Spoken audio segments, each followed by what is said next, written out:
Listen, you've read the books, set the goals, said the affirmations until your voice cracked. Yet, you're still stuck. Same bank account, same loneliness, same exhaustion. You think, maybe I'm broken. Maybe I'm not meant for more. What if I told you, there's nothing wrong with you? The real problem? A silent war inside your mind you've never noticed. And the moment you see it, and stop fighting the wrong way, everything shifts, fast. Stay with me. This changes everything right now. Listen closely to what I am about to share with you, because this specific understanding is the difference between struggling for a lifetime and finally breaking free. If you are watching this video, chances are you have already done the work. You have read the books on success and spirituality. You have written down your goals. You have created vision boards, and you have repeated affirmations until your voice was tired. You have done all the things that the experts told you to do. Yet you are still standing in the same place. You feel stuck. You feel like life is politely ignoring your requests. When this happens, the most common reaction is to blame yourself.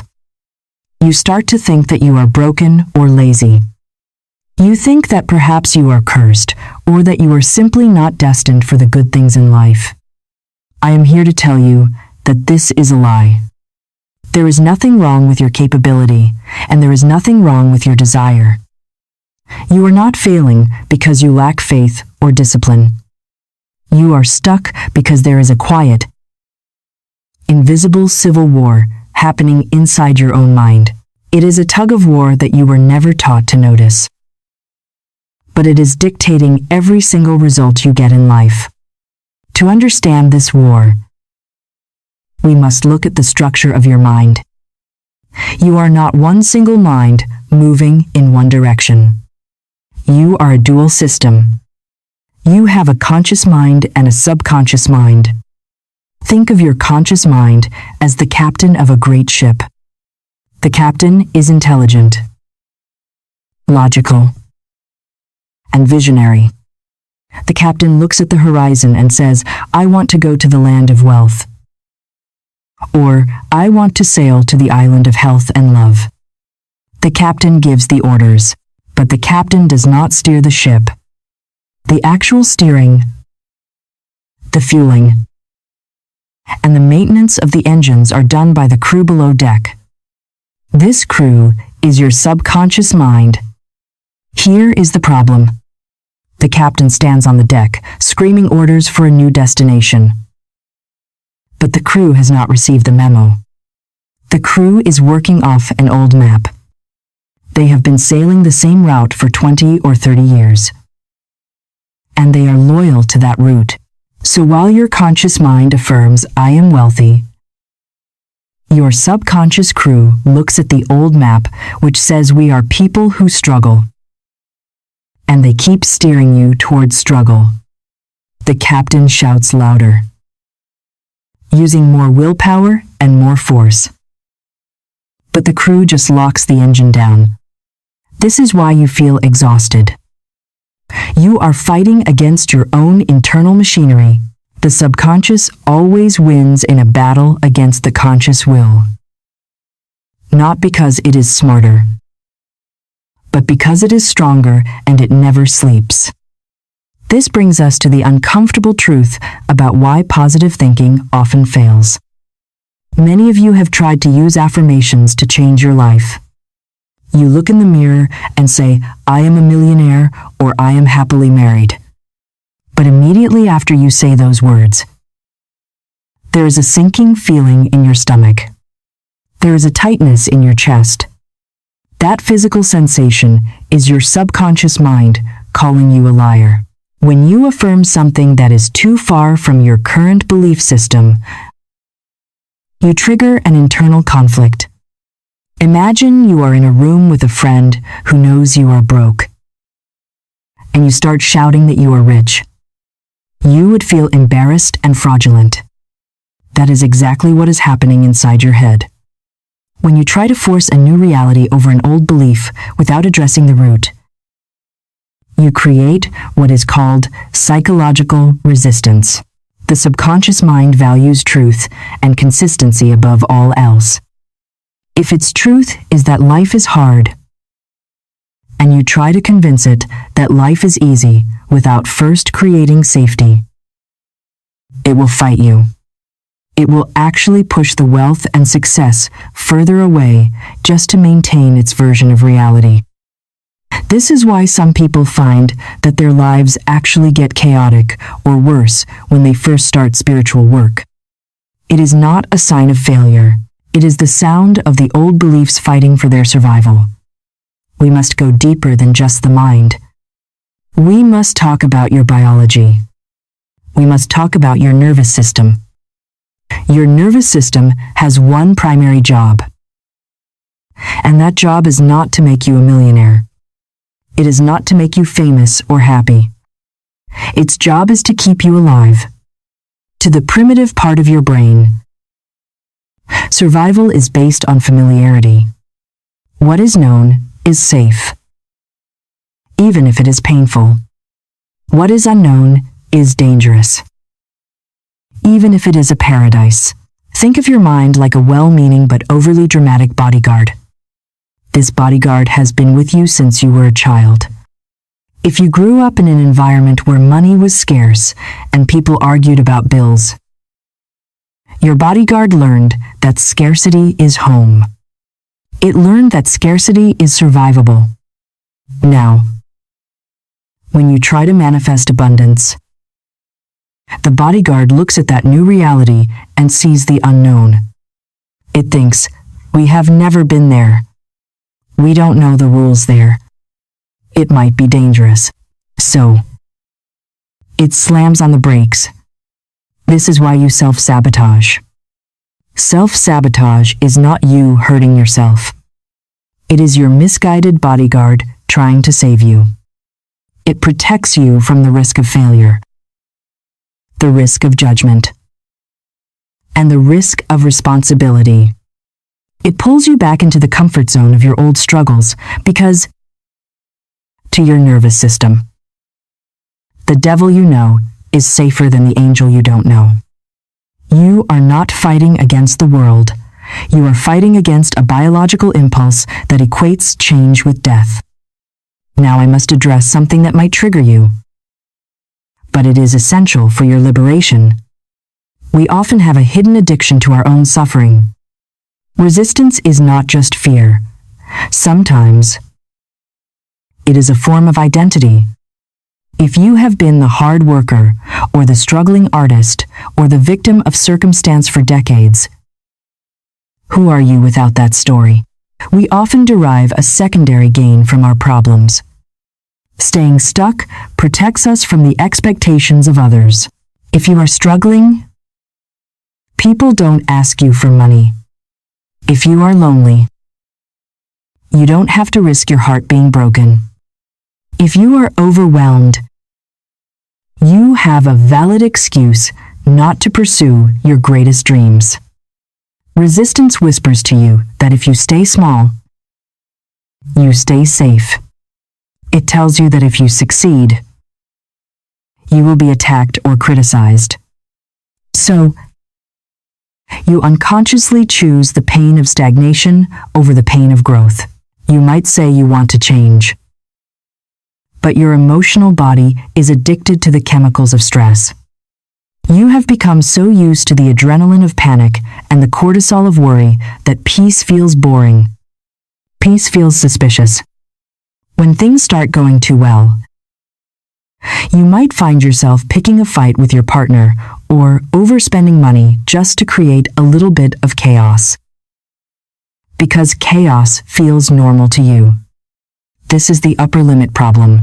You hit a ceiling of how much good you can tolerate, and then you drag yourself back down. This internal conflict often shows up in your language as the word but. You say, I want to be successful, but I don't want to be greedy. I want to find love. But I don't want to lose my independence. That little but is the wall. It is the friction point where your desire crashes into your resistance. You are pressing the gas pedal and the brake pedal at the exact same time. The engine roars. The wheels spin. Smoke comes out. You burn a lot of fuel. But the car does not move an inch. This is the definition of frustration. It is the expenditure of energy without movement. And until you learn to take your foot off the brake, pressing harder on the gas will only damage the engine. You cannot outwork resistance. You cannot out-hustle a subconscious belief that says you are unsafe. So, where does this leave us? Does it mean you are doomed to repeat the past forever? Absolutely not. The fact that you are becoming aware of this mechanism is the first step in dismantling it. You are waking up from the trance of the subconscious. You are beginning to see that you are not your patterns. You are the observer of your patterns. The mistake we have made is trying to fight this resistance with force. We try to conquer the subconscious. We try to beat it into submission, but force creates counterforce. The more you fight your shadow, the darker it gets. The solution, as we will discover, is not war. It is not aggression. The solution lies in a completely different approach.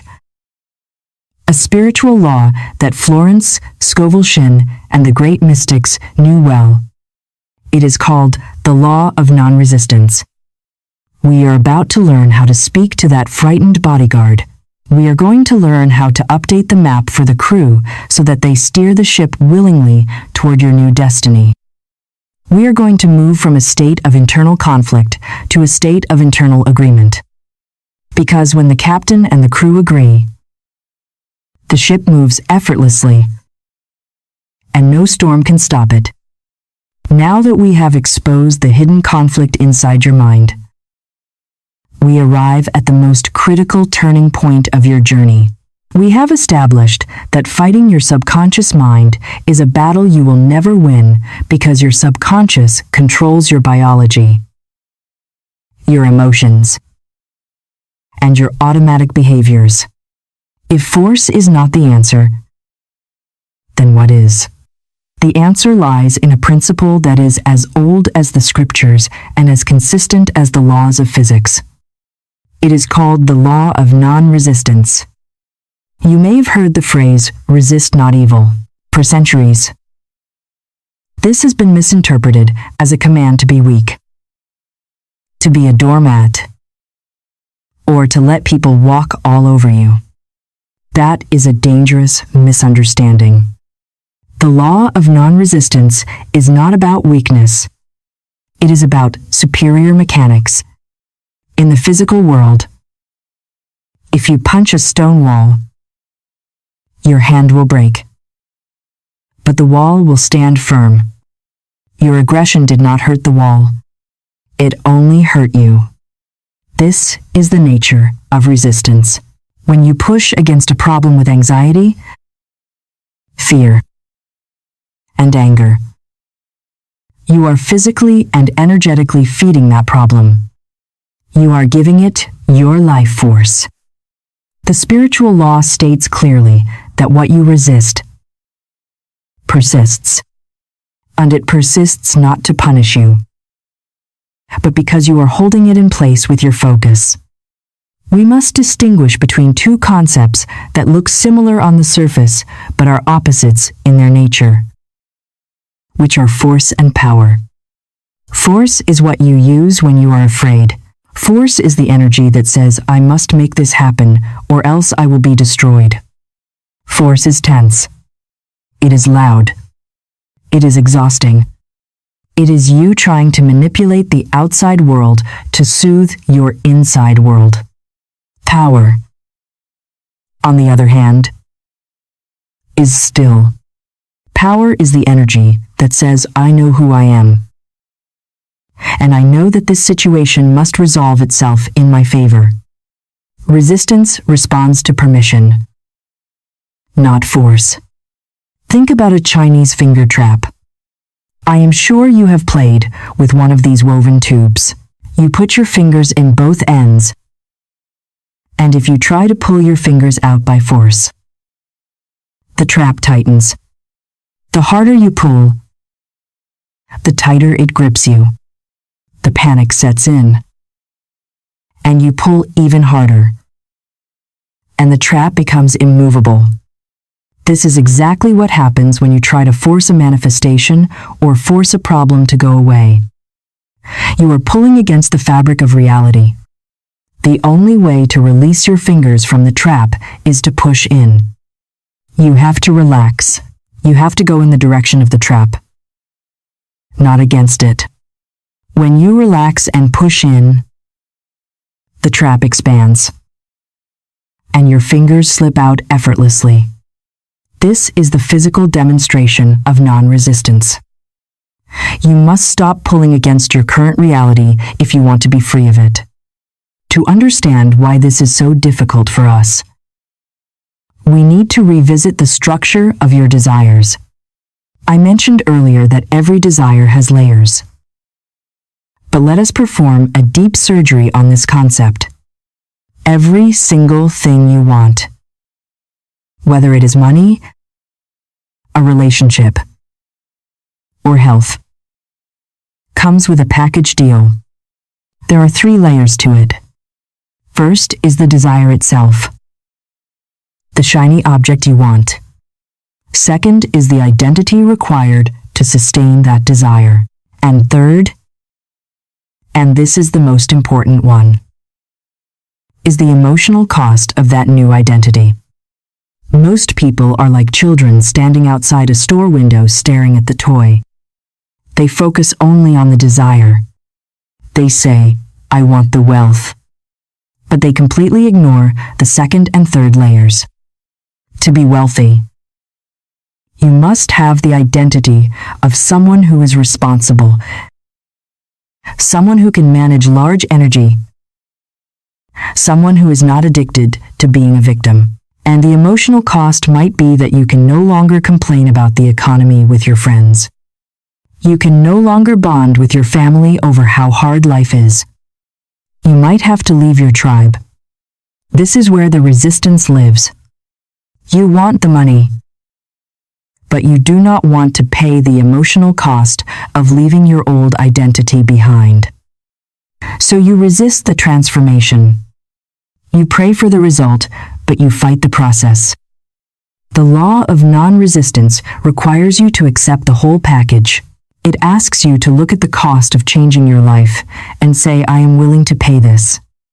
Until you are willing to lose your old self, you cannot find your new self.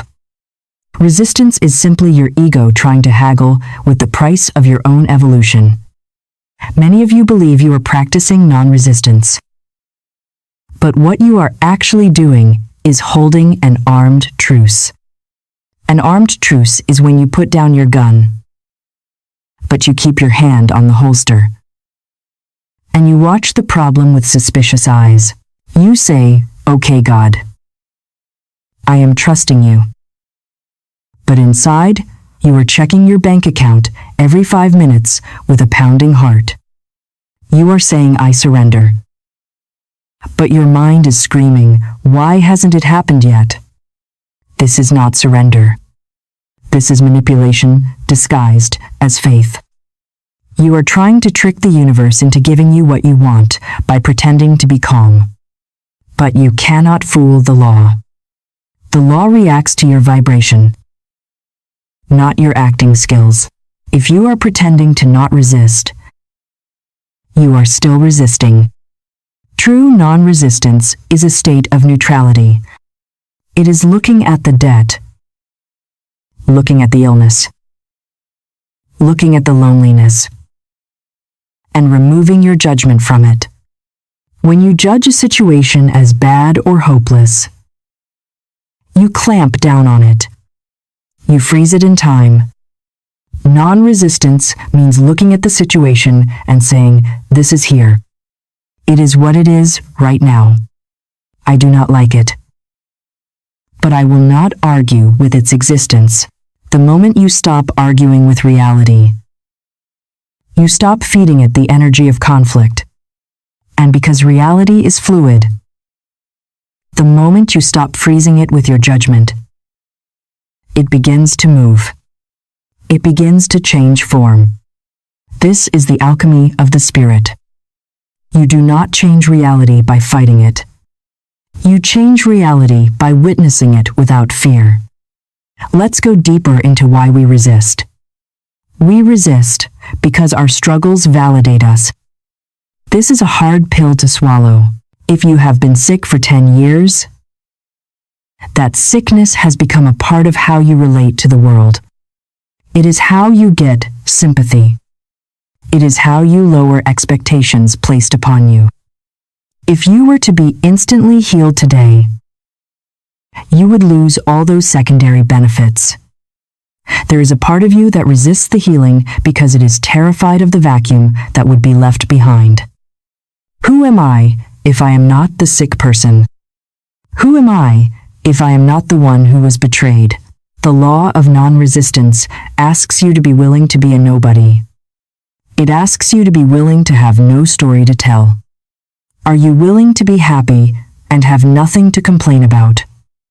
You would be surprised how many people are not. They are addicted to the adrenaline of their own drama. To practice non-resistance is to declare that you no longer need your suffering to justify your existence. You do not need to struggle to prove you are worthy of a reward. You can simply allow good to flow to you because it is your birthright. This shift from earning through pain to receiving through grace is the ultimate act of non-resistance. Imagine life as a massive, powerful river. This river is the divine design. It is flowing towards your highest good. It knows exactly where you need to go. Resistance is you jumping into the river, turning around to face upstream, and rowing as hard as you can against the current. You are paddling furiously. Your muscles are burning. You are exhausted. And you are screaming, "Why is life so hard?" You are not moving forward because you are fighting the flow that wants to carry you. Non-resistance does not mean you just float like a dead log. It means you turn your boat around. You stop rowing against the current. You point your boat downstream and you use your oars only to steer. You steer away from the rocks. You steer toward the smooth waters, but the power that moves you is the river, not your muscles. This is the difference between action born of fear and action born of inspiration. When you act from resistance, you are rowing upstream. Every step is a battle. When you act from non-resistance, you are steering downstream. You are still taking action. You are steering. You are alert. You are participating. But the heavy lifting is being done by a power much greater than you. This is why Florence Scovel Shinn said there is no peace for man until he gives up the struggle. She did not mean give up the dream. She meant give up the struggle against the way the dream wants to arrive. So, how do we practically do this? How do we stop rowing upstream when we have been doing it for 40 years? How do we tell the bodyguard to stand down when the danger feels so real? We cannot just flip a switch. We must learn a new language. We must learn how to speak to our nervous system in a way that de-escalates the threat. We need specific words, specific phrases, and a specific attitude that signals safety to the deepest parts of our brain. In the next part of this video, I am going to give you the precise language of safety. I am going to teach you how to converse with your resistance instead of shouting at it. But for now, sit with this truth. Your struggle is not proof of your virtue. Your struggle is simply proof that you are swimming upstream. and you can turn the boat around at any moment you choose. We have arrived at the practical heart of this teaching. You now understand that you have a subconscious crew that is steering your ship based on old maps, and you understand that fighting them only locks the engine. So, the question remains, how do you actually change the course? You do it by learning the language of safety. Most people try to speak to their subconscious mind using the language of force. They use the language of demand. They scream, "I want money," or "I must be healed." But the subconscious mind does not speak English, or French, or Spanish. It speaks the language of feeling and imagery. Words are simply the carriers of that feeling. If your words carry the vibration of desperation, the subconscious hears the desperation and manifests more reasons for you to be desperate. To bypass the resistance, we must use a specific dialect that I call the language of safety. This language is designed to disarm the bodyguard rather than attack him. It is designed to create a neutral zone where change can happen without triggering the alarm bells of your nervous system. We begin with the most powerful bridge in the English language, which is the phrase, "I am willing." Let me explain why this is so critical. When you are deep in a hole of debt or depression, and you try to say, "I am abundant," or "I am joyful," your mind immediately rejects it because it is too far from your current reality. It feels like a lie. The gap between where you are and where you say you are is too wide. And your nervous system snaps back like a rubber band. But the phrase, "I am willing," creates a bridge. Your ego cannot argue with willingness. If you say, "I am willing to be abundant," your ego cannot say, "No, you are not." Because you are not claiming it has already happened. You are claiming that you are open to the possibility. Willingness bypasses the logic of the conscious mind and slips directly into the subconscious. It is a gentle invitation rather than a command. I want you to try this shift in your own internal dialogue. Instead of gritting your teeth and saying, "I am fearless," which is a lie because you are trembling, I want you to say, "I am willing to release the need to be afraid." Notice the difference in your body. The first statement creates tension. The second statement creates space.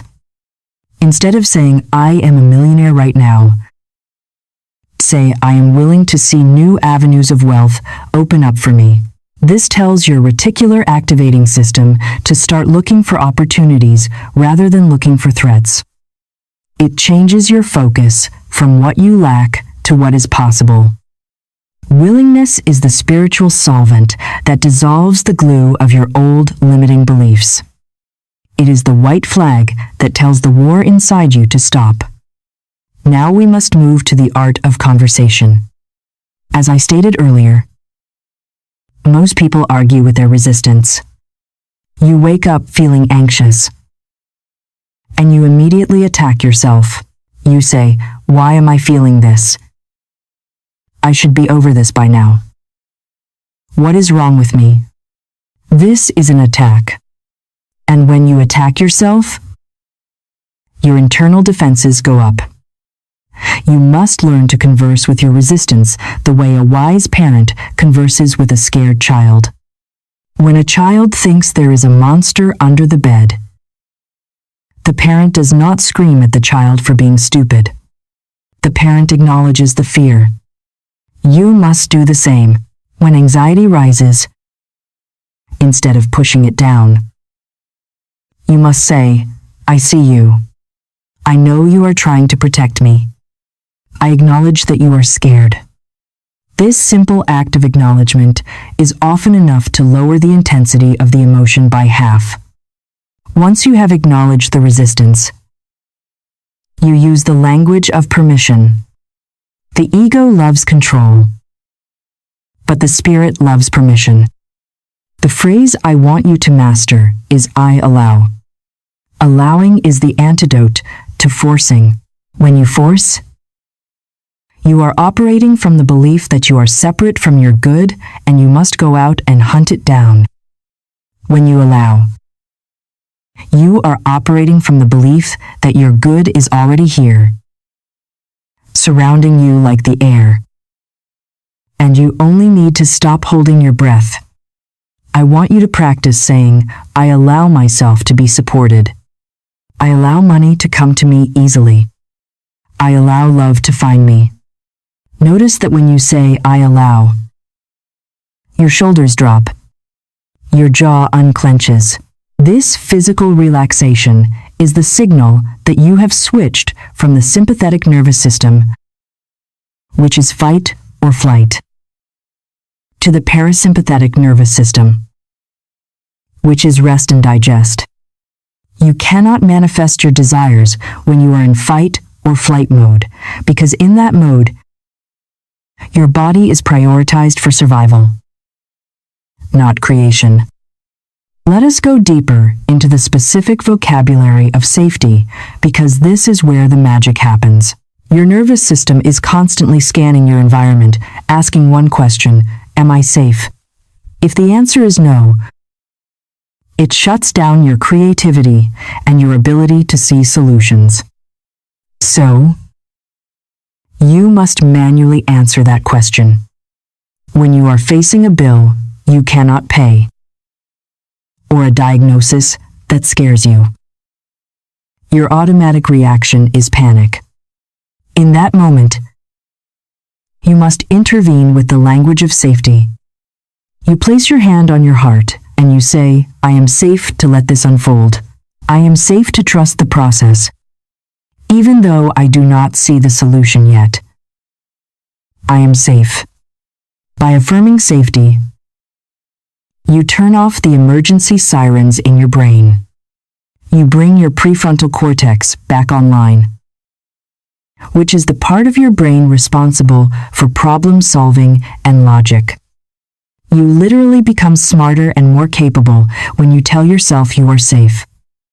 There is a subtle but profound technique I want to teach you called the even though method. This is for those times when the resistance is very loud and you cannot seem to find a positive thought.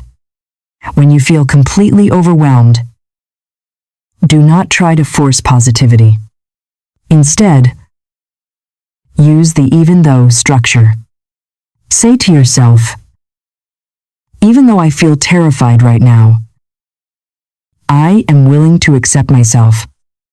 Even though I don't know how to fix this, I allow myself to breathe. This technique is a form of psychological aikido. You are using the momentum of the negative feeling to flip it into acceptance. By accepting exactly where you are, you stop the energy drain of fighting reality. You become present. And it is only in the present moment that you can access the power to change the future. We must also talk about the tone of your inner voice. The language of safety is not just about the words you choose, but the tone in which you deliver them. Many people say the right affirmations, but they say them with a frantic, aggressive inner voice. They are screaming, I am peaceful inside their own heads. The subconscious mind pays more attention to the tone than the definition of the words. If your tone is urgent, the message received is urgency and lack. If your tone is calm, slow, and authoritative, the message received is confidence. You must practice speaking to yourself slowly. Slow down your inner dialogue. When you speak slowly, you are telling your nervous system that there is no tiger chasing you. You are telling your body that there is no emergency. This physiological shift is what allows the new belief to take root. Let us address the concept of the void. When you stop using the language of complaint and you stop using the language of victimhood, you might find yourself in a silent void. You might not know what to say because for years, complaining was your primary form of communication. It was how you bonded with people. It was how you filled the silence. When you give that up, it can feel empty. Do not rush to fill that emptiness. That silence is the fertile soil in which your new life is growing. In that silence, practice the language of appreciation. Appreciation is the highest form of the language of safety because you cannot be grateful and fearful at the same time. They are incompatible frequencies. You do not have to be grateful for the problem, but you can be grateful for your capacity to handle it. You can be grateful for the breath in your lungs. You can be grateful for the chair you are sitting on. Small appreciations build a ladder out of the pit of despair. I want to give you a very advanced tool within the language of safety, which is the replacement of the word hope with the word trust. Hope is a beautiful word, but in the context of manifestation, it can be a trap. Hope often implies that the outcome is uncertain.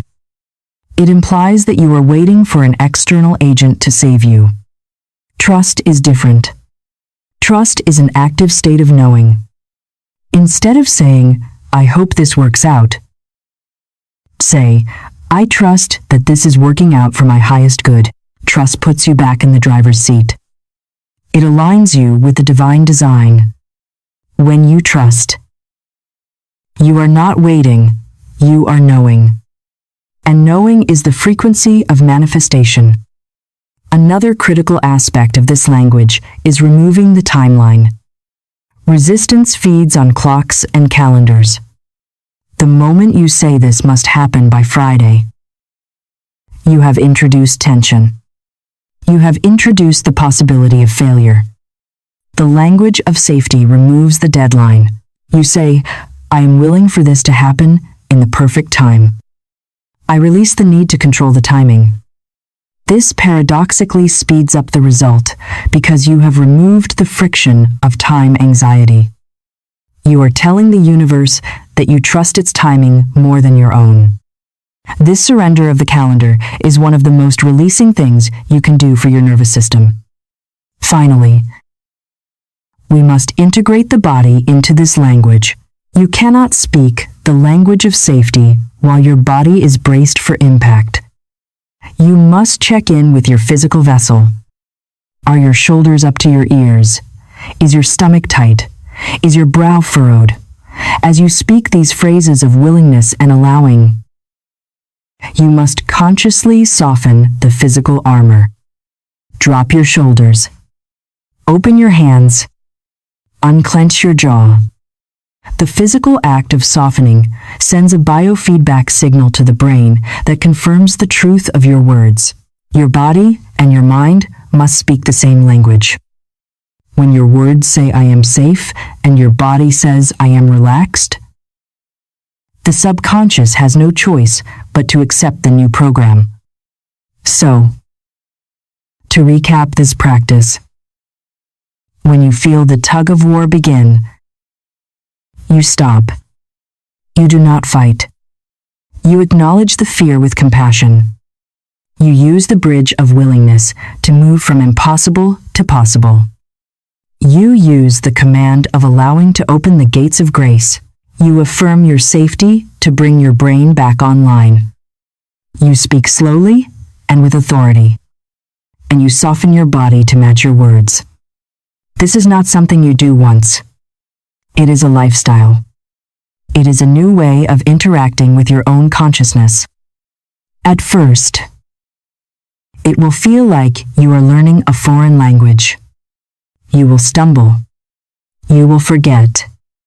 You will fall back into the old language of struggle. That is okay. Do not judge yourself. Simply notice it. And gently switch back to the language of safety. Over time, this language will become your native tongue. And when that happens, your reality will shift to match it. Not because you forced it, but because you finally stopped telling it to stay away. You are rewriting the code of your existence, one word of safety at a time. Before we move on to the identity shift, which is where most people unknowingly sabotage their progress, I want to ask you a small favor.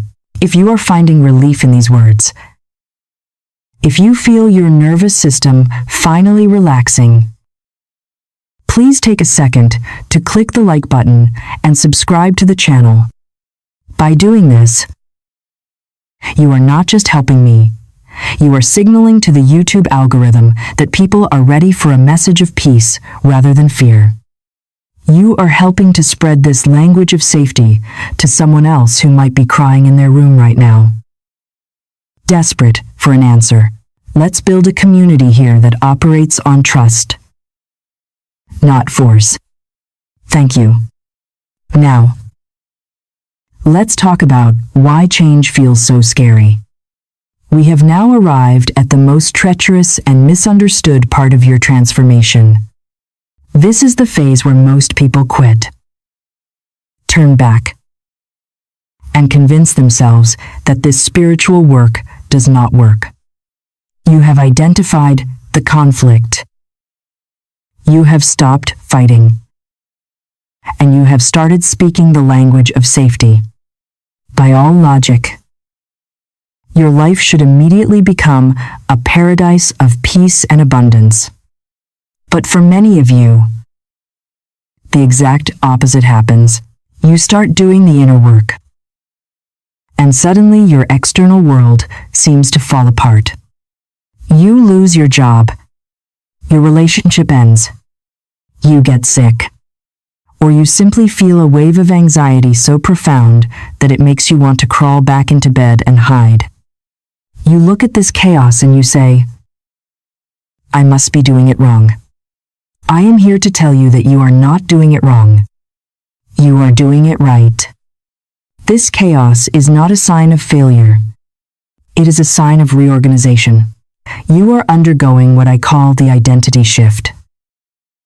And it is the price of admission for a new life. To understand why this happens, we must look at the nature of structure. Imagine you have lived in the same house for 20 years. The furniture is old and heavy. The curtains are dusty. And the walls are painted a color you no longer like. But you know exactly where everything is. You can walk through that house in the dark and not bump into anything. It is comfortable in its dysfunction. Now, you decide to renovate. You decide to bring in new furniture, new paint, and new light. To do that, you cannot just layer the new over the old. You have to move the old furniture out. You have to strip the wallpaper. You have to tear down walls. During this process, the house does not look like a better home. It looks like a disaster zone. There is dust everywhere. You cannot find your keys. You are uncomfortable. If a stranger walked in during the renovation, they would think you were destroying the house. But you know you are building something better. This is exactly what is happening to your soul. When you start releasing old beliefs, you are disturbing the dust of decades. You are moving the heavy furniture of your identity. The chaos you feel is simply the old structure collapsing to make room for the new design. But the challenge goes deeper than just temporary chaos. It strikes at the very core of who you think you are. We must talk about the addiction to struggle. We often think we want to be happy. But biologically and emotionally, we are addicted to the chemicals of stress. If you have spent years worrying about money, your body has become a factory for cortisol and adrenaline. Your cells have receptor sites that are hungry for that rush of panic. It is your baseline. It is your normal when you suddenly stop worrying. When you start trusting and allowing. You cut off the supply of that drug. Your body goes into withdrawal. You might feel restless, agitated, or bored. You might find yourself unconsciously looking for something to be upset about. Just to get that familiar hit of stress, you pick a fight with your spouse, or you obsess over a small detail. Not because the problem is real, but because the peace feels foreign. You are experiencing a chemical identity crisis. Your body is asking, who are we if we are not panicked? And until you ride out this withdrawal, the peace will feel unsafe. This brings us to the terrifying question that stops people dead in their tracks, which is, who are you without your suffering? This is not a casual question. It is an existential confrontation. For many of us, our pain is our personality. It is how we relate to the world. It is the glue of our social circles. Think about your conversations with your friends. How much of it is bonding over shared complaints? You complain about the government, the economy, your boss, your health. It is a ritual of commiseration. We feel close to people when we share our wounds.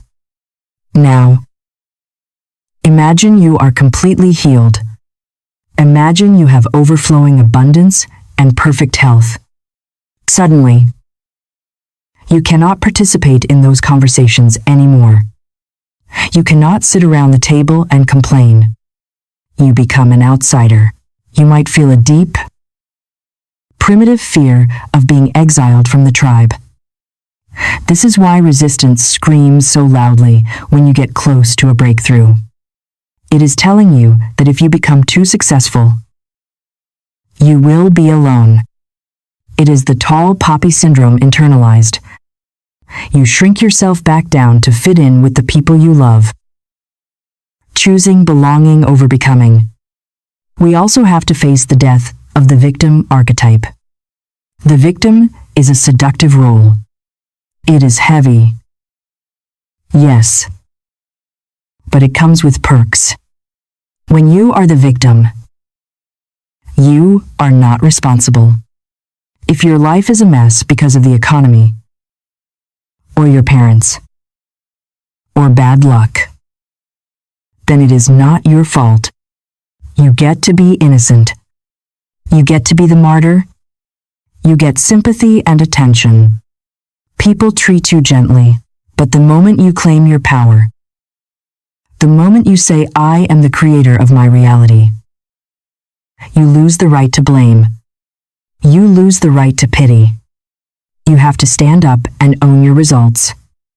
That is terrifying. It feels like stepping onto a stage without a script. Many people would rather stay in the prison of victimhood because at least in prison, they get fed. Freedom requires you to hunt for your own food.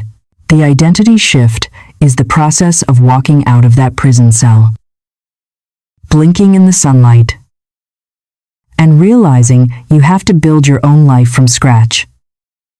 This shift often triggers what we call the upper limit problem. We all have an internal thermostat for how much love, money, and joy we allow ourselves to feel.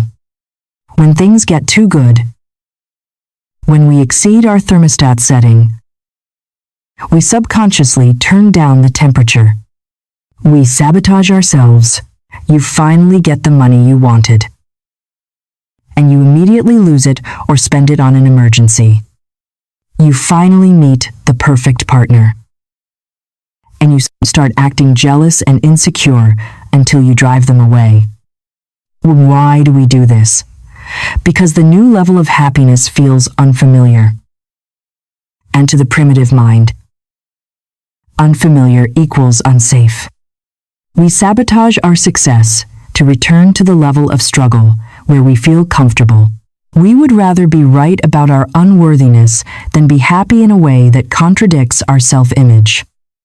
Breaking this thermostat requires you to be willing to feel good without apologizing for it.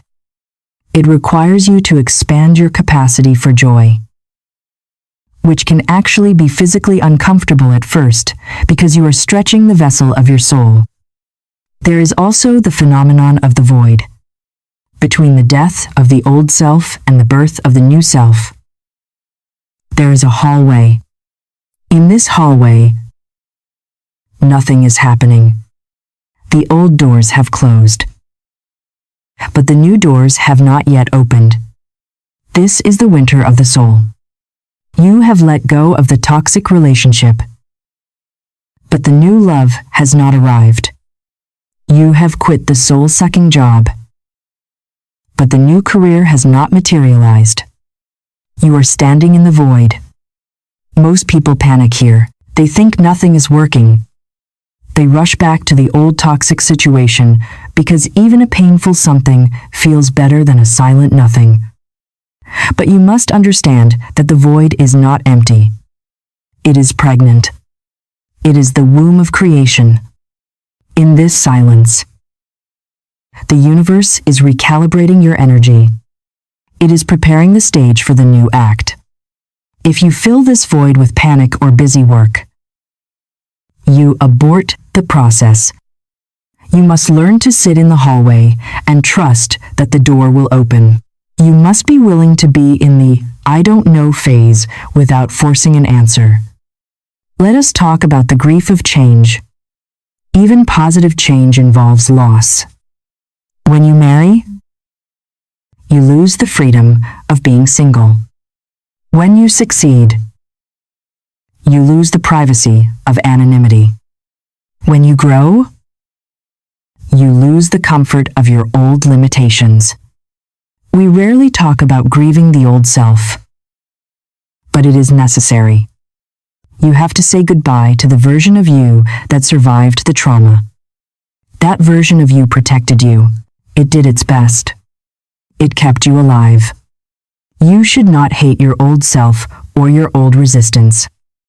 You should thank it. You can literally have a conversation with your old identity. You can say, "Thank you for protecting me when I was scared. Thank you for getting me this far. But I don't need your heavy armor anymore. I am safe to walk without it." This ritual of gratitude allows you to release the old identity with love rather than rejecting it with anger. Rejection creates a ghost that haunts you. Gratitude allows the spirit to move on. During this identity shift, you may feel like an imposter. You are walking around in a new life, wearing new clothes, speaking new words. But inside, you feel like a fraud. You think, "Who am I to be this happy? Who am I to be this wealthy? I'm just the same person who was crying on the floor last year." This imposter syndrome is simply your memory lagging behind your reality. Your reality has changed, but your memory is still playing the old tapes. You do not need to fight this feeling. You just need to give it time to catch up. You are not a fraud. You are just new. It takes time to break in a new pair of shoes. And it takes time to break in a new life. Walk in it anyway. The feeling of naturalness will come. Another aspect of this shift is the change in your vibration, which will inevitably repel certain people and situations. As you raise your frequency, you become invisible to the things that used to torment you. But you also become incompatible with the people who are committed to staying low. This is painful. You might find that old friends simply drift away. Conversations become awkward. They want to gossip. And you want to discuss ideas. They want to blame. And you want to take responsibility. You are speaking different languages. Do not try to drag them with you. You cannot wake someone who is pretending to be asleep. And do not dim your light to make them comfortable. If you shrink to fit back into the box, you will suffocate. You must trust that as you create a vacuum by letting go of the old tribe, you will magnetically attract a new tribe that matches your new frequency. This is the law. Ultimately, the identity shift is about moving from external validation to internal stability. The old you needed the world to tell you who you were. If the world said you were good, you felt good. If the world said you were bad, you collapsed. The new you, the one you are birthing right now, is sovereign. You know who you are, regardless of the circumstances. You know you are valuable, whether you are rich or poor, married or single, applauded or criticized. This internal stability is the only true safety. When you build your house on the rock of your own I am, no storm can wash it away. The chaos you are feeling right now is simply the washing away of the sand. It is the removal of everything that was not real, so that only the real remains. So, when you wake up tomorrow and feel the fear, or the emptiness, or the confusion, do not despair. Do not say, "It's not working." Say, "It is working, and I am in the middle of the renovation." Remind yourself that you are safe to be new. Remind yourself that you are safe to outgrow your history. You are not betraying your past by healing. You are honoring the potential of your future. The butterfly does not apologize to the caterpillar for growing wings. It simply flies. You are in the cocoon right now. And the pressure you feel is the pressure of your wings pushing against the shell. Do not stop pushing. The flight is worth the struggle. We have navigated through the hidden conflict. We have learned the laws of non-resistance. And we have faced the chaos of the identity shift. Now we arrive at the most subtle and profound phase of your spiritual mastery. This is the bridge between the invisible and the visible. This is the movement from the frantic state of waiting to the peaceful state of allowing. Most people spend their entire lives in the waiting room. They are waiting for the money to come so they can feel secure. They are waiting for the partner to arrive so they can feel loved. They are waiting for the apology so they can feel at peace. They believe that their internal state is dependent on an external event. This is the great illusion. Waiting is not a passive activity. Waiting is an active vibration. When you are waiting, you are broadcasting a signal to the universe that says, "I do not have it." And because the universe is a giant mirror, as long as you are vibrating, "I do not have it," the universe must reflect back to you more circumstances of not having it. You cannot wait your way into abundance because waiting is the energy of lack. Allowing is the energy of having. To understand this difference, we must look at the most natural biological process you experience every single day, which is sleep.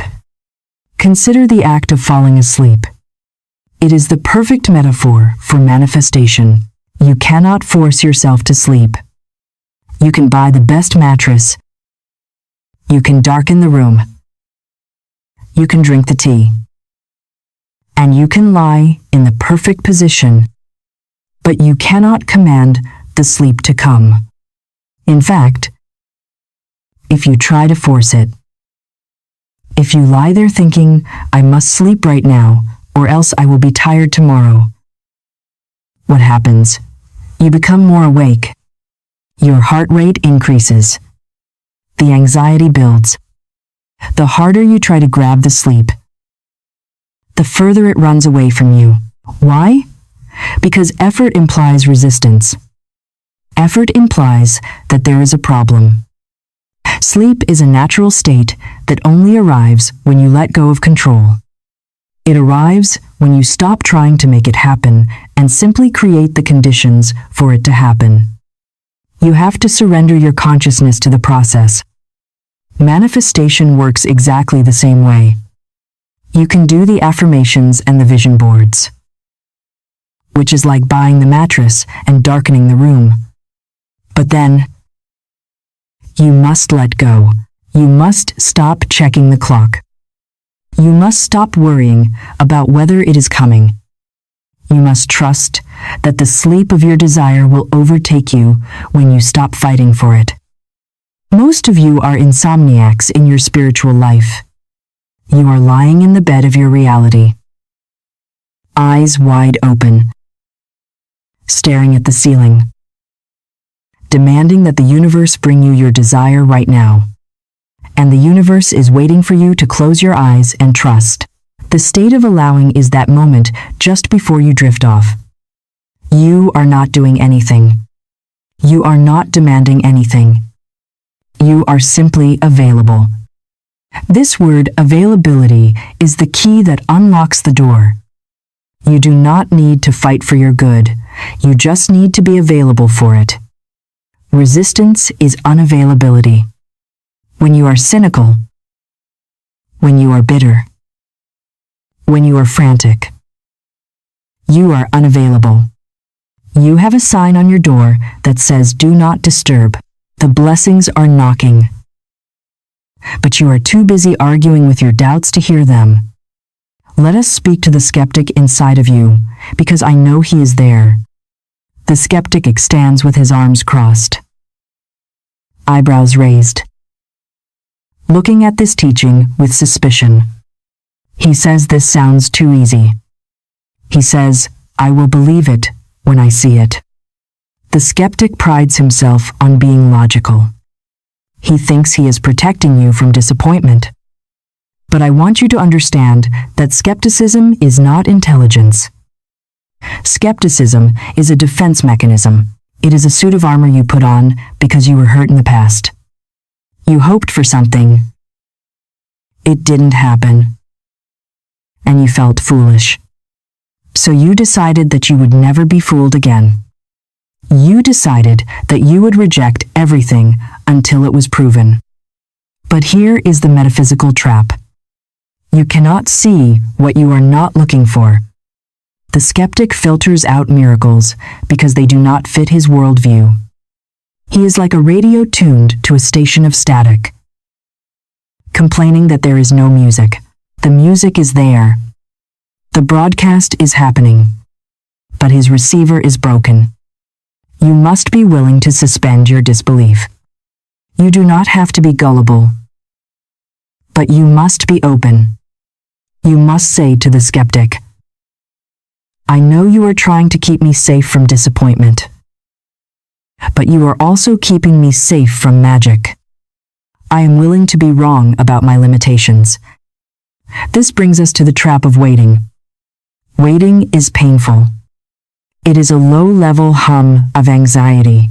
It is the feeling of being in a doctor's waiting room, reading old magazines, wondering when they will call your name. You feel powerless. You feel like your life is on hold. Many of you have put your happiness on hold until the manifestation arrives. You say, "I will be happy when I get the house. I will be confident when I lose the weight." This is the trap. By placing your happiness in the future, you are denying the power of the present, and the present is the only place where creation happens. If you are miserable now while you are waiting, you are planting seeds of misery for your future. You cannot have a happy ending to an unhappy journey. The feeling of the journey is the feeling of the destination. If you want a peaceful future, you must find peace in the waiting room. You must learn to sit in the chair of your current life and be content. Not because you are settling for less, but because you know the doctor is about to call your name. There is a profound principle that says life responds to internal settlement. What does this mean? It means that the outer world will settle down and align itself only when your inner world is settled. As long as you are arguing with reality, reality will argue with you. As long as you are screaming, "Why isn't it here yet?" the universe will answer with silence. The moment you settle the argument, the moment you say, "I am okay whether it comes today or next year," the energy shifts. The pressure valve is released. This is the paradox of detachment. You must want it, but you must not need it. Needing it comes from a place of whole, a place of emptiness. Wanting it comes from a place of preference. When you need it to survive emotionally, you strangle the energy. When you prefer it but are happy without it, you are magnetic. Think about dating. Who is the most attractive person in the room? It is not the desperate person begging for attention. It is the person who is happy within themselves, who is complete on their own. That person becomes irresistible. You must be that person to your desires. You must treat money, love, and success like a potential partner. If you chase them desperately, they will run. If you are settled and happy in your own skin, they will come to you. We must also reframe the concept of delay. Human beings hate delay. We think delay means denial. We think if it hasn't happened by Tuesday, it is never going to happen. But in the divine economy, there is no such thing as a mistake in timing. Timing is a calibration. If you received $1 million today, but you still had the mindset of a poor person, that money would destroy you. It would create chaos, conflict, and eventually, it would leave you. You see this with lottery winners all the time. The delay is not a punishment. The delay is preparation. The universe is giving you time to build the container for the blessing. It is giving you time to become the person who can hold the weight of the success. Instead of complaining about the weight, ask yourself, what is this time teaching me? How can I prepare my vessel? When you switch from waiting to preparing, the anxiety vanishes. You have a job to do. You are not a victim of time. You are a student of time. Let us go deeper into the subtle difference between waiting and knowing. Waiting is full of doubt. Knowing is full of peace. Imagine you have ordered a package from a very reliable company. You have the tracking number. You know it is out for delivery. Do you sit by the front door, pacing back and forth, biting your nails, calling the company every 5 minutes screaming, "Where is it?" No.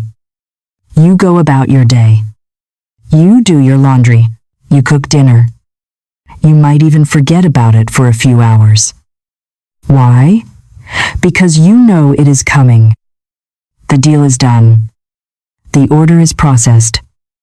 That creates a state of relaxation. This is the state of knowing. When you have placed your order with the infinite intelligence, you do not need to pace by the door. You do not need to check for signs every hour. The fact that you are checking is proof that you do not trust the sender. The highest form of faith is not screaming, "Hallelujah." The highest form of faith is relaxation. It is the ability to enjoy your life before the package arrives. There is a story of a farmer who plants a seed. He does not dig up the seed every morning to see if it has roots. If he did that, he would kill the plant. He trusts the soil. He trusts the rain. He trusts the sun. He knows that there is a gestation period that is invisible to his eyes. He waters the ground. He keeps the weeds away. but he does not micromanage the seed. You must be the wise farmer. Your desire is the seed. Your consciousness is the soil. Once you have planted the idea, you must leave it alone. Do not dig it up with your doubts. Do not expose it to the harsh light of other people's opinions. Let it work in the dark. The most important work happens underground where you cannot see it. Just because you don't see results on the surface does not mean nothing is happening. The roots are going down deep, so the tree can grow high. Trust the dark phase. Often, we keep ourselves in the waiting mode because we are secretly afraid of receiving. This sounds contradictory, but it is true. We say we want the big career, but deep down, we are afraid of the pressure. We say we want the relationship, but we are afraid of the vulnerability. So we unconsciously create delays to keep ourselves safe. We use waiting as a buffer zone. We get to keep the dream as a fantasy without risking the reality. To break this, you must tell yourself, I am safe to receive. I am ready to handle the good that is coming. You have to mentally practice living in the wish fulfilled. Not just visualizing the trophy, but visualizing the responsibility that comes with it. When you become comfortable with the reality of your desire, the wait time shortens. The gap closes because you are no longer pushing it away with your hidden fears. I want you to consider the concept of the void again. When you stop chasing, you enter a stillness. This stillness can feel like nothing is happening. But in physics, a vacuum pulls. Nature abhors a vacuum. When you create a space of non-resistance, when you empty yourself of the anxiety and the needing, you become a vacuum for your good. It must rush in to fill the space. But you have to hold the space open. You cannot fill it back up with worry. You have to be brave enough to be empty for a little while. You have to be brave enough to say, I don't know how. And I don't know when. And that is okay. This surrender of the how and the when is the ultimate act of trust. It is the moment you take your hands off the steering wheel and let the divine design drive. Let's talk about the specific language of moving from waiting to allowing. Stop asking, when will this happen? That is a question of doubt. Instead, say, I am so grateful that this is unfolding perfectly. Stop saying I am waiting for my breakthrough. Say I am preparing for my breakthrough. The word waiting implies passivity and victimhood. The word preparing implies action and partnership. Change your verb, and you change your vibration. Instead of saying, I hope, say, I trust. Hope is a beggar. Trust is a king. When you hope, you are looking up at a power outside of you. When you trust, you are aligning with the power within you. Another powerful practice is to look for the evidence of the invisible. When you are waiting, you only look for the big explosion. You want the lottery win. You want the wedding ring. But the universe often speaks in whispers before it shouts. Look for the small signs. Maybe you find a penny on the street. Maybe you see a couple holding hands and it makes you smile instead of feel jealous. Maybe you get an idea for a creative project. These are the green shoots breaking through the soil. Acknowledge them. Say thank you for the little things. Gratitude for the small amplifies the signal for the big. If you ignore the small signs because they aren't enough, you tell the universe that you are not paying attention. Be an investigator of your own blessings. Finally, Realize that the time you spend waiting is actually your life. This is not a rehearsal. This is not the pre-show. This is the show. If you spend 5 years waiting to be rich, you have lost 5 years of enjoying the sunset, enjoying your coffee, enjoying your friends. You have traded your life for a future that hasn't happened yet. The irony is that when you start enjoying your life right now, in your current condition, with your current bank account, you start vibrating at the frequency of joy. And joy is the frequency of abundance. You become a match for the money because you are already rich in spirit. You become a match for the love because you are already in love with life. So the way to end the waiting is to start living. Do not postpone your joy. Wear the nice clothes today. Eat off the good china today. Be happy today. Not because the manifestation is here, but because you are here and you are the miracle. When you realize that you are the source of your own happiness, the things you were waiting for lose their power over you. And the moment they lose their power over you, they come rushing in. That is the great cosmic joke. You get it when you no longer desperately need it. So let go. Exhale. The package is on the way. Go live your life. We have now arrived at a juncture where the rubber meets the road. We have talked about the internal work, the surrender, and the waiting. Now we must address the external reality. There is a dangerous misconception that often permeates spiritual teachings. People hear about the law of non-resistance and they assume it means passivity. They assume it means sitting on the couch, meditating all day, and waiting for a check to slide under the door. Let me be very clear. Non-resistance does not mean non-action. You live in a physical world, and you possess a physical body for a reason. You are designed to move, to build, to speak, and to create. The problem is not the action itself. The problem is the energy fuel behind the action. There are 2 types of fuel you can run your life on. One is clean energy, and one is dirty energy.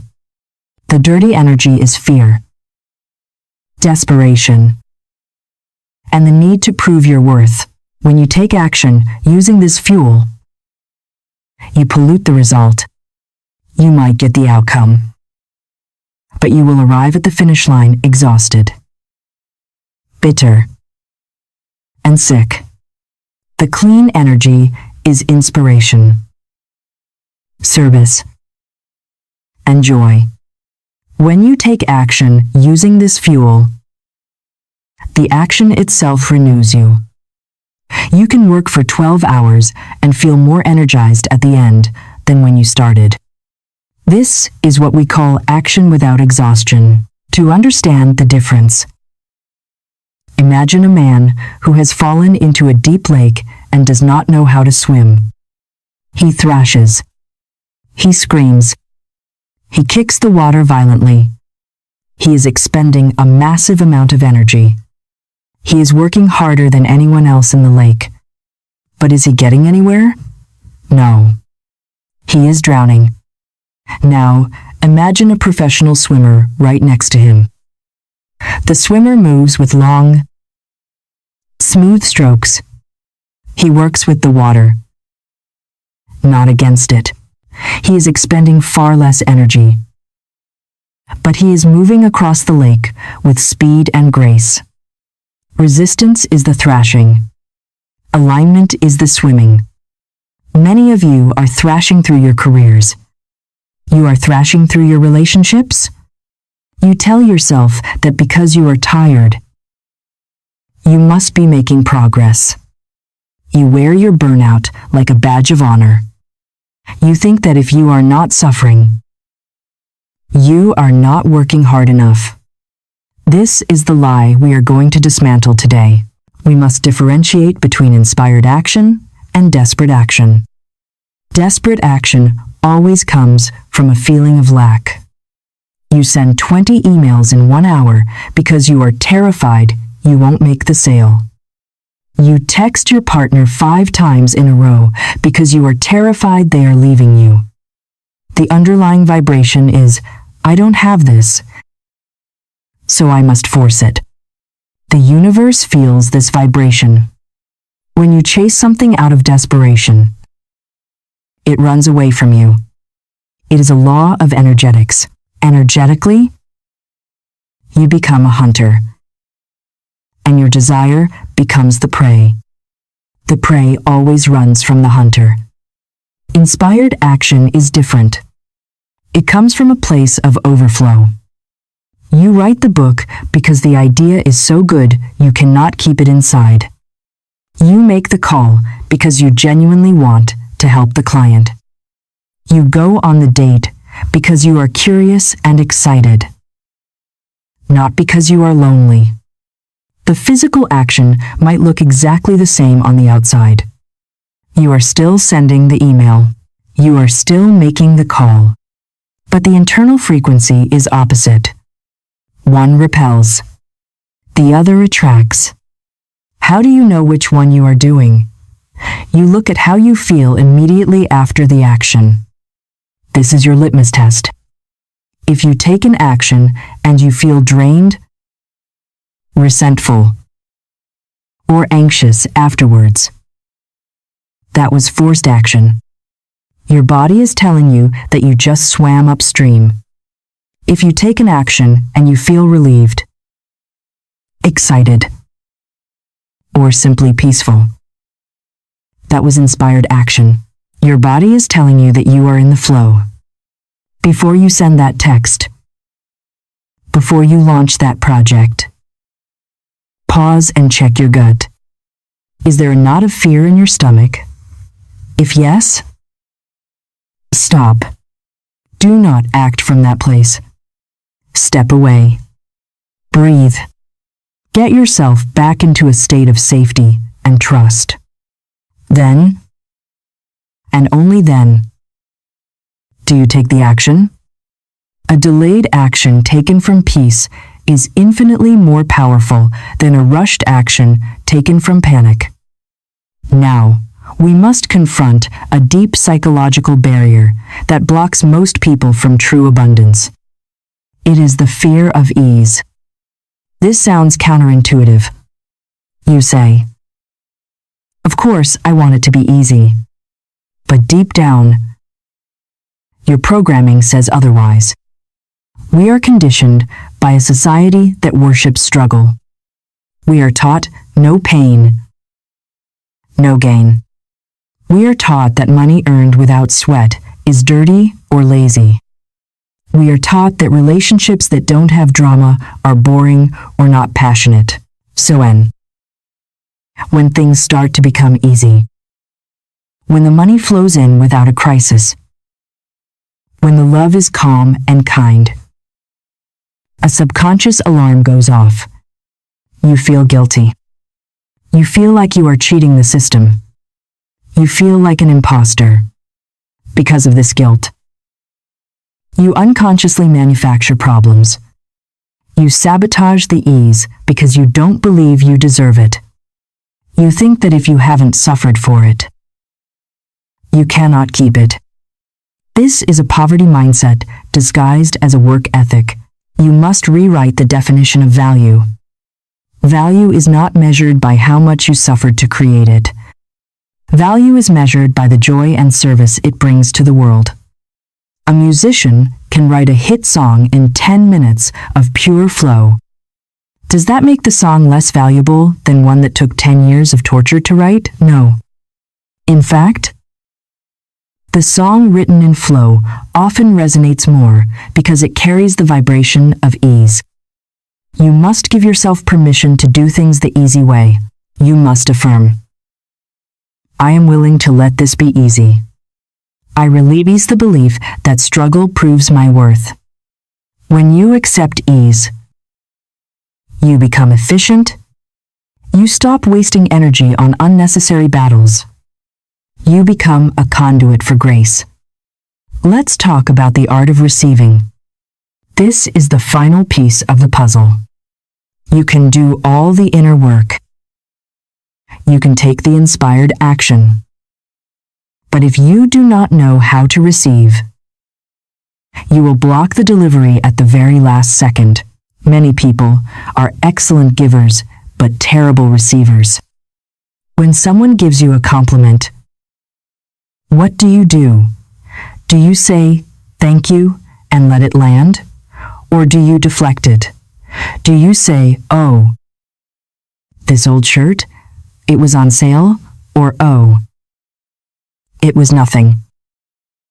Anyone could have done it. When you deflect a compliment, you are pushing away energy. You are telling the universe, "I am not a container for good." When someone offers to help you carry a heavy box, do you say no? "I've got it," even when your back hurts? That is resistance. That is you refusing to be supported. Receiving is a muscle. If you do not use it, it atrophies. Resistance often shows up as hyper-independence. You think that needing help makes you weak. But true strength is knowing that we are an interconnected ecosystem. The flower does not refuse the bee. The ocean does not refuse the river. They receive what comes to them to sustain the cycle of life. When you refuse help, or money, or love, you are breaking the circuit. You are denying the other person the joy of giving. You must start practicing receiving in small ways. When someone pays for your coffee, say, "Thank you." Do not rush to pay them back immediately. Just receive it. When someone praises your work, say, "I appreciate that." Do not downplay it. Feel the discomfort of receiving and stand in it. That discomfort is simply your ego stretching to accommodate more good. There is a habit I call shrinking that many of you do without noticing. When good things happen to you, do you shrink yourself so that others don't feel bad? Do you hide your success? Do you downplay your happiness? This is a form of energetic lying. You are pretending to be smaller than you are to make other people comfortable. But here is the truth. Your smallness does not serve the world. Your shrinking does not help the people who are struggling. It only validates their fear. When you stand tall in your blessings, when you own your success without arrogance, but with gratitude, you become a lighthouse. You show others what is possible. You give them permission to shine too. Stop apologizing for the light that is coming through you. The universe did not give you these gifts so you could hide them in the basement. Action without exhaustion also means knowing when to stop. In our culture, stopping is seen as quitting. We are told to grind, to hustle, to never sleep. But in nature, the pause is just as important as the movement. The heart rests between every beat. The soil rests in the winter. If the soil did not rest, it would become barren. If you do not rest, you become barren. You lose your creativity. You lose your connection to the source. Rest is not a reward for working hard. Rest is a prerequisite for working well. When you feel the friction building, when you feel the irritation rising, that is your signal to stop. Push back from the desk. Take a walk. Nap. Stare at the wall. Do nothing. In that space of non-action, your energy resets. The solution that you were trying to force with your mind will often bubble up from your soul during the rest.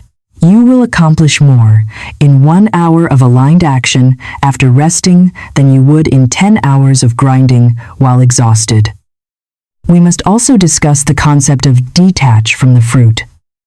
This is a teaching from the Bhagavad Gita and many ancient texts. It means you have the right to the action, but not to the result. Your job is to plant the seed and water it. Your job is not to force the fruit to grow. When you are attached to the result, every action feels heavy because it is loaded with expectation. If I send this email, I must get a sale.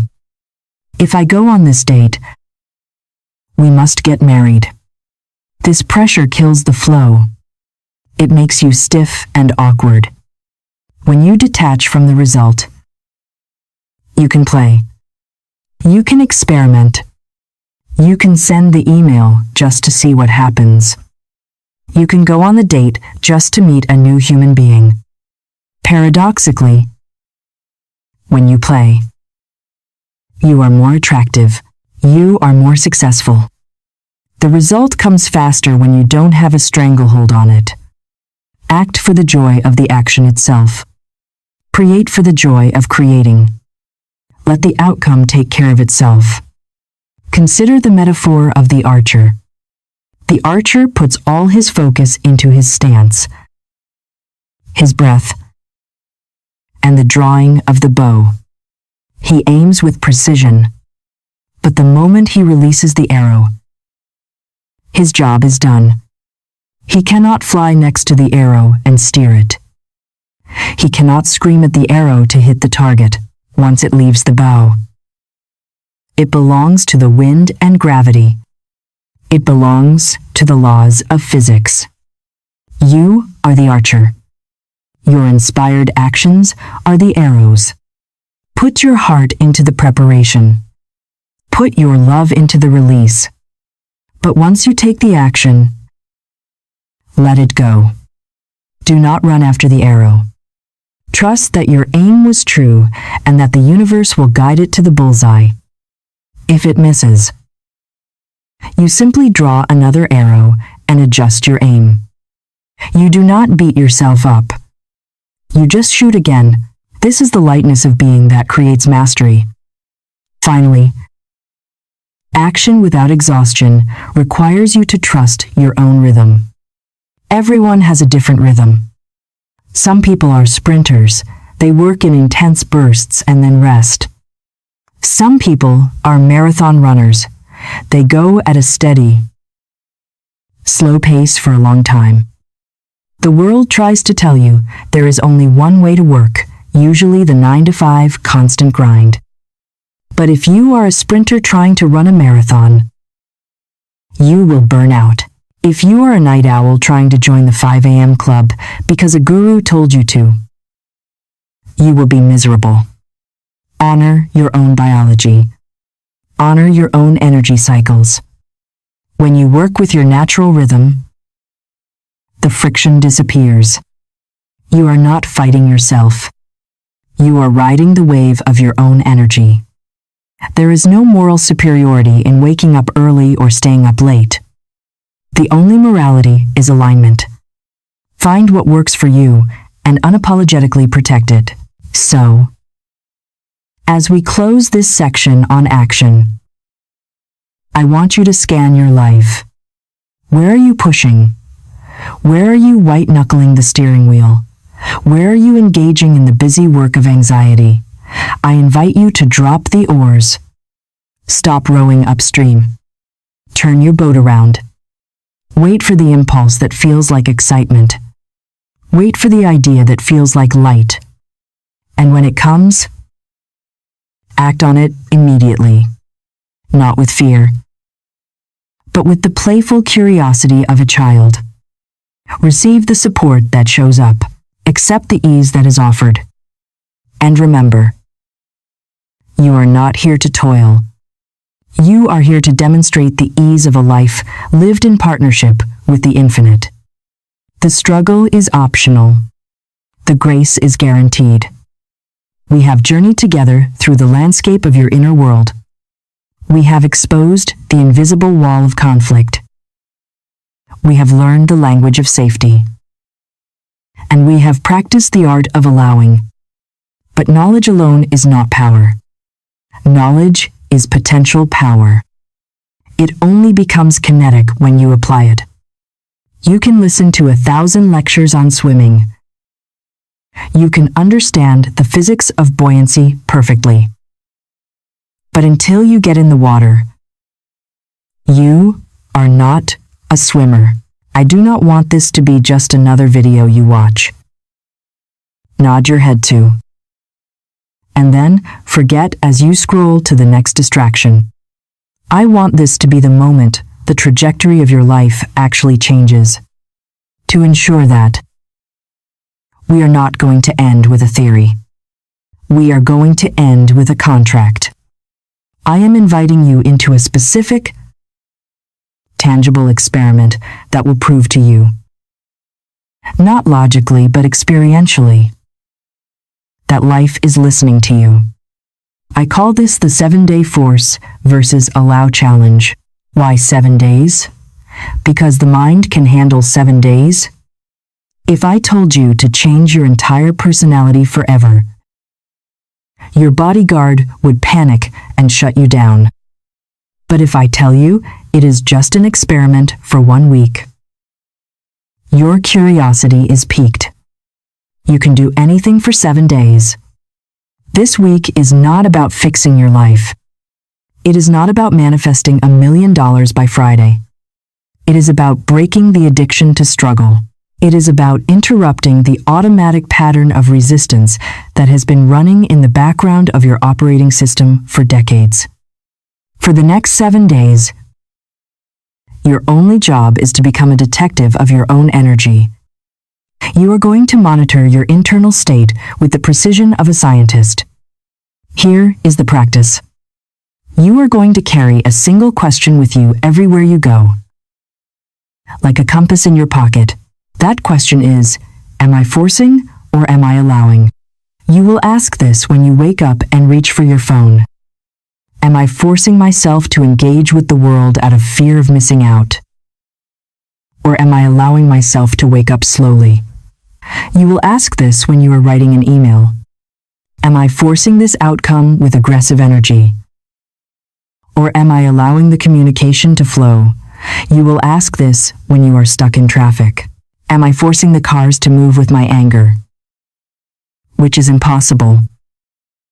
Or am I allowing myself to be where I am? This simple binary question cuts through the fog of emotion.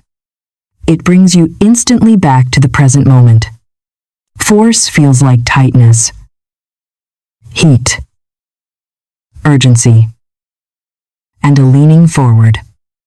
Allowing feels like space, breath, coolness, and a leaning back. You will be shocked to discover that 90% of your day is currently spent in force. Do not judge this. Just notice it. Awareness is the dissolver of illusions. When you catch yourself forcing, which you will do many times a day, you are not to punish yourself. You are not to say, I am failing at the challenge. That is just more force. Instead, you are to use the stop, drop, and soften technique. First, you stop whatever you are doing. Take your hands off the keyboard. Put down the phone. Stop speaking mid-sentence if you have to. Second, you drop your attention from your head into your body. Feel your feet on the floor. Feel the weight of your body in the chair. Third, you soften. Consciously unclench your jaw. Drop your shoulders away from your ears. Open your hands. And then, you speak the release phrase we learned earlier. I am willing to let this be easy. I trust that what is meant for me is moving toward me. Then, you return to the task. You might have to do this 50 times on the first day. That is not failure. That is the work. Each time you soften, you are breaking a neural pathway of stress and building a neural pathway of trust. During these 7 days, I want you to fast from complaining. Complaining is the language of resistance. It is the verbal affirmation of what you do not want. When you complain about the weather, the traffic, or the economy, you are arguing with reality. You are cementing yourself in the victim identity. For 1 week, try to catch the complaint before it leaves your lips. If you slip up, just correct it immediately. Turn the complaint into a preference. Instead of saying, "This traffic is a nightmare," say, "I would prefer to be moving, but I am safe right now." This linguistic diet will detoxify your subconscious mind. You will realize how much negative programming you have been feeding yourself. And you will feel a surge of energy because you are no longer leaking power through your speech. I also want you to practice the art of doing nothing. For 10 minutes every day during this challenge, you are to sit in silence without a phone, without a book, without meditation, music, and without an agenda. This is the hardest part for most people. We are terrified of silence because in the silence, we meet ourselves. The ego will scream. It will tell you that you are wasting time. It will remind you of your to-do list. Let it scream. Sit there and be the observer of the scream. By sitting in the void and not dying, you prove to your nervous system that stillness is safe. You prove that your worth is not tied to your productivity. In that silence, you are tuning your receiver to the frequency of inspiration. You are giving the divine a chance to get a word in edgewise. Now, let me warn you about what will happen during this week. When you stop forcing, things might seem to get slower at first. The adrenaline will wear off. And you might feel tired. You might feel emotional. You might feel like you are losing control. This is the detox. You are so used to running on the dirty fuel of anxiety that clean peace feels like boredom. Do not be fooled. Do not go back to the drama just to feel something. Stay in the pocket of peace. Trust that this slowness is simply the calm before the momentum. You are switching from a gas engine to a sail. The gas engine is loud and fast, but limited by fuel. The sail is quiet and dependent on the wind. But the wind is infinite. You are learning to sail. I also want to address the skeptics who are still thinking, but I have to force things or I won't eat. I have bills to pay. I understand that fear. But look at your life honestly. Has your worrying ever paid a bill? Has your anxiety ever created $1? No. Your action created the dollar. But the anxiety just made the action painful. You can take the exact same actions, pay the bills, go to work, feed the kids from a place of allowing. You can do them with a spirit of trust rather than a spirit of panic. The external action does not change, but the internal toll disappears. This challenge is not about stopping your life. It is about changing the quality of your life. It is about moving from being a slave to your circumstances to being the master of your energy. As you reach the end of the 7 days, you will notice a shift. It might be subtle. You might sleep better.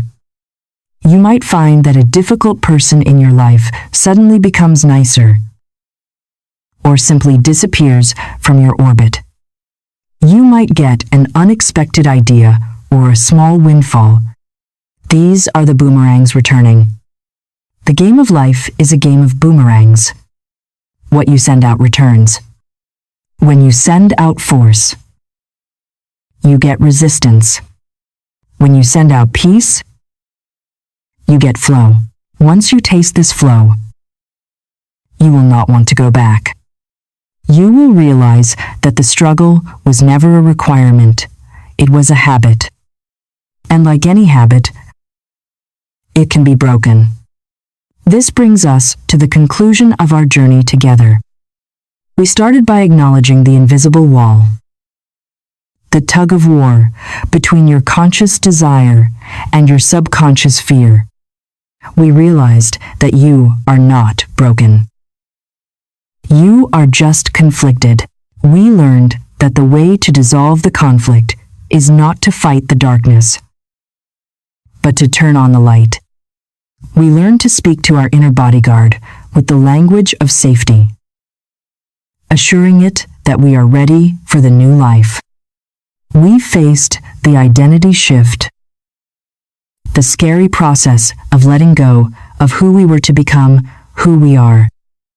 We learned to stop waiting and start allowing, to stop thrashing and start swimming.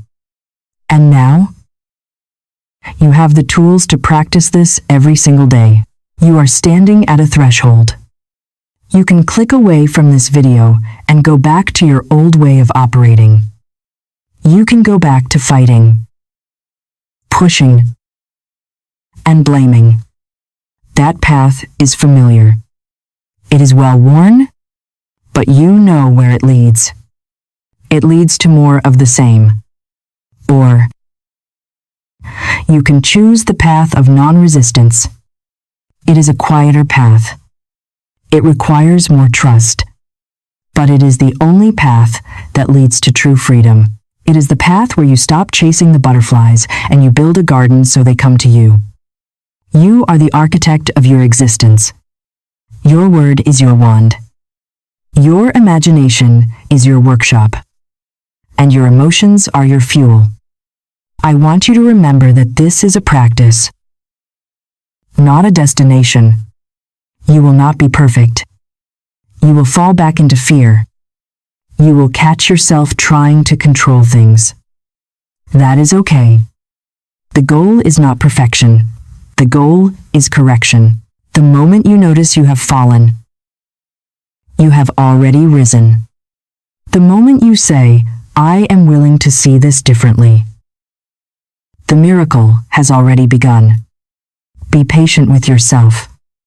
You are unlearning a lifetime of conditioning. Treat yourself with the same kindness you would show a child learning to walk. The child falls, and you do not scold him. You pick him up. You kiss the boo-boo, and you set him back on his feet. Be that parent to yourself. If this message has resonated with you, if you feel a stirring in your soul that says yes, this is the truth, then I invite you to join this community. We are building a sanctuary here for people who are ready to wake up. Subscribe to the channel, not just to boost the numbers, but to signal to your own subconscious that you are aligning with this teaching. Share this video with someone who is struggling. You have no idea how much a single share can change a life. And please, leave a comment below. Declare your intention. Write, I am willing to let it be easy. Or write, I am taking the 7-day challenge. When you write it down, you anchor it in the physical world. Your comment is a spell. It is a decree. Let us fill the comments section with a wave of permission and peace. Finally, I want to leave you with a blessing. It is a truth that has guided the great masters and mystics for centuries. It is the truth that Florence Scovel Shinn knew and lived. There is a divine plan for your life. There is a place that you are meant to fill that no one else can fill. There is a task that you are meant to do that no one else can do. You are not an accident. You are a necessity. The universe desires your success more than you do. Because through your success, the universe expresses itself. You are supported by infinite intelligence, infinite love, and infinite resources. The only thing blocking them is the belief that you are alone. You are not alone. You are connected to the source of all power. So, take a deep breath. Let it out. Drop your shoulders. Unclench your hands. The war is over. You do not have to fight anymore. You just have to play. The game of life is not a battle. It is a dance. And the music is playing right now. Are you willing to dance? Go out there and live your life. Not as a struggle to be won, but as a mystery to be enjoyed. The wall is down. The door is open. Walk through it. Thank you for watching. And I will see you in the flow.